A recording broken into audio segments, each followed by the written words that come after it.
Betsy DeVos. You may have never heard this name before or have any idea who she is or why I'm talking about her.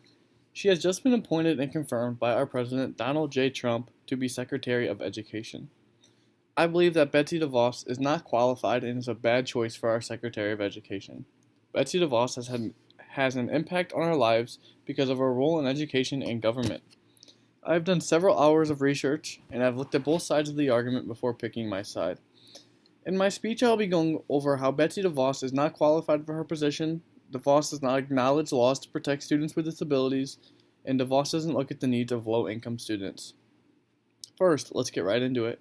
DeVos is not qualified for her position. In the article, Betsy DeVos is unprepared and unqualified to be Education Secretary, published on the Los Angeles Times website, written by Joy Resmotivs on January 1st, 2017, stating, during a contentious confirmation hearing last month, DeVos drew Erie for her apparent lack of basic understanding of some key education laws. For somebody to be appointed for a position by the president, I would assume that they would know almost everything about that position so that they could be the best they can be.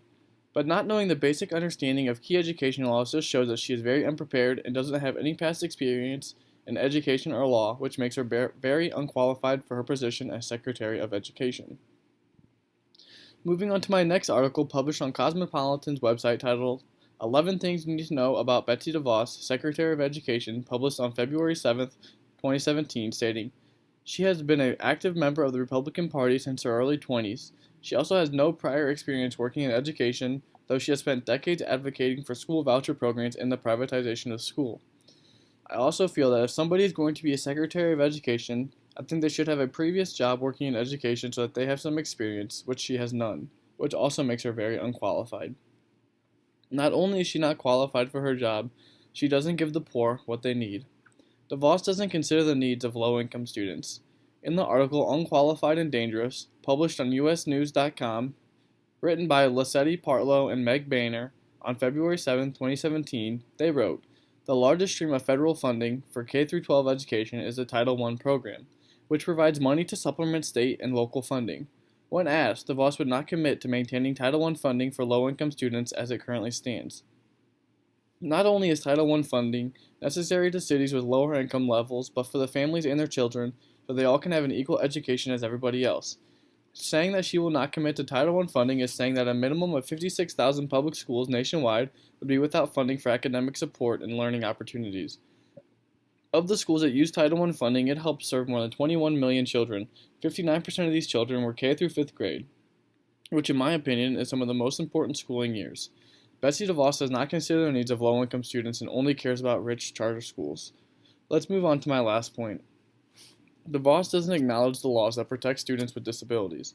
In the article that I used before, titled Unqualified and Dangerous, published on usnews.com, written by Lessetti Partlow and Meg Banner, they later stated in the article, during her second confirmation hearing, DeVos did not know that the Individuals with Education Act, which is a critical civil rights law and the second largest K-12 program the department oversees, was a federal law. DeVos used the fact that districts sometimes place students with disabilities in a setting different from their neighborhood school as a justification that private schools participating in the voucher program should be able to refuse and to serve students with disability.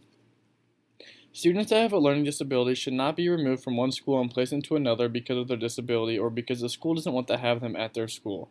Everybody has the right to the same equal education, whether you're race, religion, or if you have a disability or not. If a child does not belong in a school or is falling behind, the decision should be left to both the parents of the child, the educators, and the administrators to where the child would best belong for the education of the child. Next, let's hear what our opponent would say.